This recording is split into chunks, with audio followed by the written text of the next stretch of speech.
विभागीय आयुक्तांनी रद्द केलेल्या कामांचे प्राधान्यक्रमानुसार पुनर्नियोजन करून 53 कामांना सोमवारी झालेल्या जिल्हा परिषदेच्या सर्वसाधारण सभेने मंजुरी दिली आहे. परंतु सभेने प्राधान्यानुसार कामांची यादी सभेसमोर सादर केली नसल्यामुळे नेमकी कोणती कामे घेतली यावर विरोधातील भाजप पदाधिकाऱ्यांनी आक्षेप घेतला आहे. याबाबत विभागीय आयुक्तांकडे पुन्हा दाद मागणार असल्याचं त्यांनी स्पष्ट केलं आहे. जिल्हा परिषदेची 135 कोटीची विकास कामे पीसीआयच्या प्राधान्यक्रमानुसार केली नसल्याची तक्रार काही सदस्यांनी विभागीय आयुक्त यांच्याकडे केली होती. यानंतर विभागीय आयुक्तांनी याची दखल घेत त्यापैकी 53 विकास कामे रद्द केली होती. तसेच त्याचे पुन्हा नव्याने नियोजन करून पीसीआयच्या प्राधान्यक्रमानुसार सदर कामे घेण्यात यावी असेही आदेश दिले होते.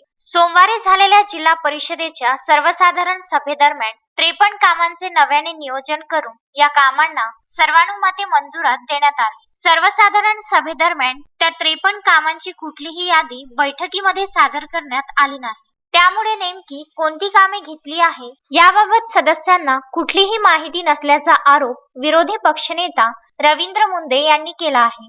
याविरुद्ध आपण पुन्हा विभागीय आयुक्तांकडे तक्रार करणार असल्याचं त्यांनी विदर्भ न्यूजशी बोलताना सांगितले आहे. आजच्या सभेमध्ये विषय पत्रिकेमध्ये 1 ते 15 असे एकूण विषय ठेवण्यात आले.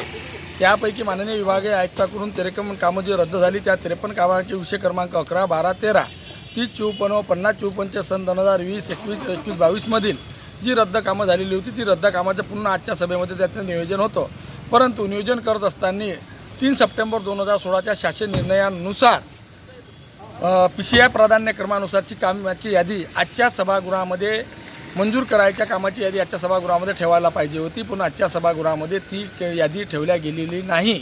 त्यामुळं ही कामं कोणती निवडल्या गेली, काय निवडल्या गेली ही सन्माननीय जिल्हा परिषदच्या 59 सदस्याला सुद्धा अध्यक्ष किंवा सभापती जर सोडले तर बाकीच्या सदस्यांना ही यादी माहीत नाही. त्यामुळं या यादीवर त्या ठरावावर आमचा आक्षेप आहे. तसं मी लेखी पत्रसुद्धा आज 12 वाजता मान्य मुख्य कार्यकारी अधिकारी, उपमुख्य कार्यकारी अधिकारी, मान्य विभागीय आयुक्त यांच्याकडे तक्रारसुद्धा दाखल केलेली आहे. हे पत्र आपण आपल्याकडे तुमच्याकडे मी पाठवलेले आहे. त्यानंतर सभा संपल्यानंतर लगेच जिल्हा परिषद पंचायत समितीच्या कायद्यानुसार कलम 111 व 13 नुसार सभा संपल्याबरोबर भाग क्रमांक 2 हा ताबडतोब तिथं सभागृहामध्येच द्यावा लागतो. तो सुद्धा दिलेला नाही. तसं लेखी पत्रसुद्धा मान्य उपमुख्य कार्यकारी अधिकारी सचिव आजच्या सभेचे यांना देण्यात आलेले आहे.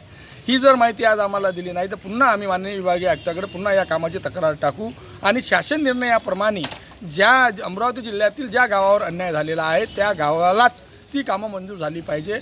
त्यासाठी आम्ही पुन्हा माननीय विभागीय आयुक्ताकडे तक्रार करू. अनिकेत ठाकरे, विदर्भ न्यूज, अमरावती.